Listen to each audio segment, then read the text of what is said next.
Hey, it's CJ Baker from Tide Assets Fitness Training, and today we're going to go through the hinge. Now, I can tell you, with 12 years of doing this job, the hinge is the most frustrating movement for people to learn. And as a coach, and other coaches have told me this as well, it's one of the most frustrating movements to teach. But there are so many benefits to doing it properly that it's worth going through. So we'll be going through the hinge, how to hinge properly, how not to hinge, and the various movements that the hinge applies to. The main purpose of the hinge is to move your hips or your butt backward. And yes, your torso is leaning forward, but that really has nothing to do with the movement. It's about driving your hips backward and then driving them forward. Now here's the way not to do it. Shoulders rounded, spine rounded, locked out knees. This is actually an excellent way to hurt yourself.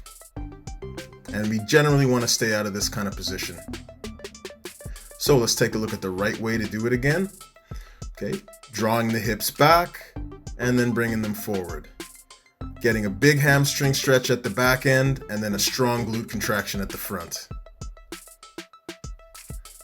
And let's take a look at some movements that use the hinge. The dumbbell Romanian deadlift. Once again, we have that hips backward hamstring stretch, hips forward glute squeeze movement. Barbell Romanian deadlift. Now notice in this video, I'm holding the barbell close to me. I want it under my center of gravity as my hips move back and forth. And having it underneath me and close to me saves my back. Barbell good morning. Now for most people, I don't recommend this just because it's so hard to do properly, but because I know people are going to do it anyways, I just wanted to highlight it here. Notice how I'm keeping my back straight and that the bar stays on my traps and doesn't roll onto my neck.